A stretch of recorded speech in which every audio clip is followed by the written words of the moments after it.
उत्तर प्रदेश में कुछ महीनों पहले एक तस्वीर नजर आई थी जिसमें सूबे के मुख्यमंत्री कांवड़ियों पर पुष्प वर्षा करते हुए नजर आए थे।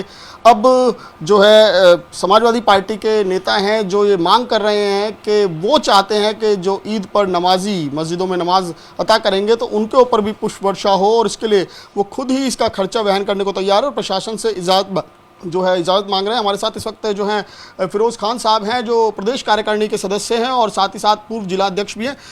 फिरोज़ जी, प्रशासन से क्या मांग कर रहे हैं आप? देखिए, मैं तो ये कोई नई मांग नहीं कर रहा हूँ।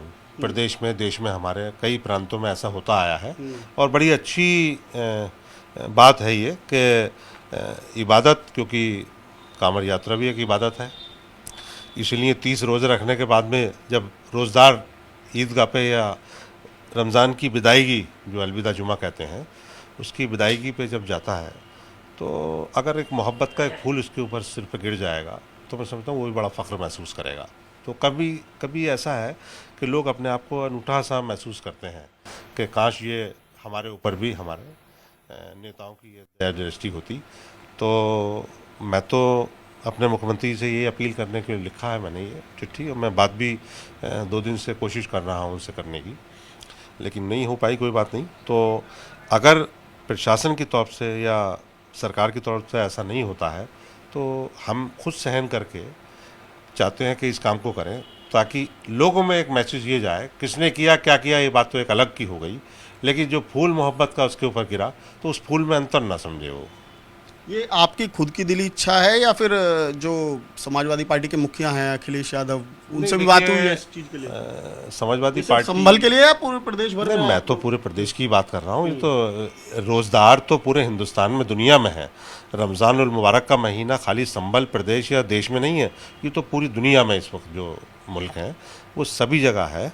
और ईद भी सब जगह दिन का फ़र्क आता है, क्योंकि वहाँ कहीं चांद पहले दिखा या वो, तो ये कोई इशू नहीं है, लेकिन ईद की अहमियत जो है वो बराबर है। तो मैं तो चाहता हूँ कि सभी जगह हो।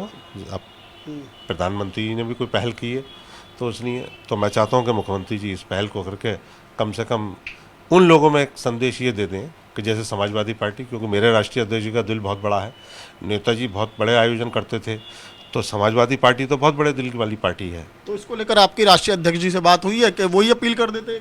हाँ, नहीं, वो तो अपील क्या, वो तो पूरे वो ही मांग कर सकते थे सरकार से? नहीं, सरकार से तो उन्होंने बहुत मांगे की हैं और करते ही रहते हैं, मैं समझता हूँ। और ये मांग भी अगर उनसे कर लूँ तो वो अपने खर्च पे ही मुझसे कह देंगे करो। समाजवादी पार्टी तो चाहती है, लेकिन इसी में मैं देख लूँगा कि मैं अपने खर्च पे पहल करने की बात अधिकारियों से कर रही हूँ तो मेरा कितना, मेरे साहस में, मेरी मोहब्बत में जो मैं 30 रोज़दारों को देने जा रहा हूँ उसमें कितना सहयोग मेरा प्रशासन मुझे करता है, तो मैं उसी से आइडिया लगा लूँगा कि ये ऊपर से नीचे तक जो है मुझे कितनी मदद की। तो इसके लिए आपने कोई एस्टिमेट लिया है कि हमारी 1-2 कंपनियों से बात चल रही है, 1-2 कंपनी से बात चल रही है, परमहंस है और भी जिन से लोग लेते हैं राजनीति, हम तो पहले लेते आए हैं, पार्टी हमारी, हमारे नेता लेते आए हैं, तो उसी में से संपर्क करके आपस में हमने तालमेल, ये कोई बड़ा इशू नहीं है हेलीकॉप्टर लेने का, ये तो लोग तो शादी ब्याहों में ले लेते हैं। तो इसके लिए अगर कोई ऐसी बात नहीं बनती तो हम खुद अपने तरफ से खर्चा सहन करके इस काम को करेंगे, क्योंकि बड़ा नेक काम है और दुआओं का काम है। 30 रोज़े रख के आदमी मुल्क की तरक्की और खुशहाली की दुआ करता है, तो उसके लिए बहुत बड़ा दिल करना पड़ेगा। अच्छा, जो अलविदा जुम्मे की नमाज है या फिर ईद की नमाज है, उसको लेकर प्रशासन का जो फरमान है उसको लेकर आप क्या कहेंगे कि छतों पर नमाज पढ़ने के लिए भी मना किया गया है? नहीं, इस बीच में कुछ बैठकों में ऐसी बात निकल के आ जाती है जो उसमें असमंजस की स्थिति पैदा होती है। जैसे ही जुमा और होली का दिन आ गया था, ऐलान हुआ जामा मस्जिद के लिए 2:30 बजे का, प्रशासन ने किया, लोग जो लोकल मस्जिदें थी 1 बजे वाले, 1:15 वाले, वो हमारे पास आए, तो हमने उन्हें प्रशासन से बात करके समझाया कि जहाँ एक ही वर्ग की आबादी है और मस्जिद है वहाँ कोई प्रतिबंध नहीं है, वहाँ समय पे ही नमाज़ पढ़ी जाएगी।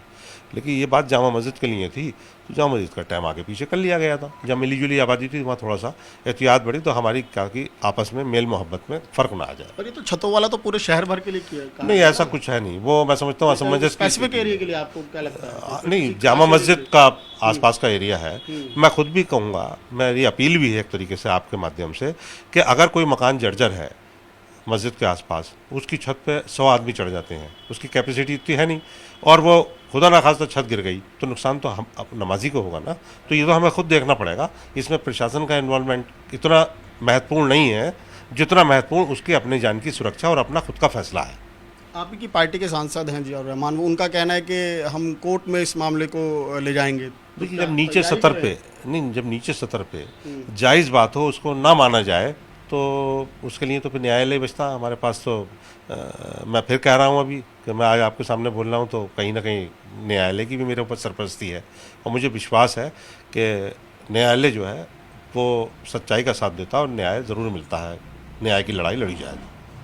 जी बिल्कुल, देखिए फिरोज़ खान अब जिन्होंने बताया कि अब प्रशासन से इजाज़त मांगने जा रहे हैं और इनको उम्मीद है कि प्रशासन इस चीज़ के लिए परमिशन दे देगा, और अगर इनको परमिशन मिल जाती है तो ये अपने खर्चे पर ये पुष्प वर्षा करने के लिए तैयार हैं। तो सुनील के साथ विमल कौशिक, न्यूज़ 24 संभल।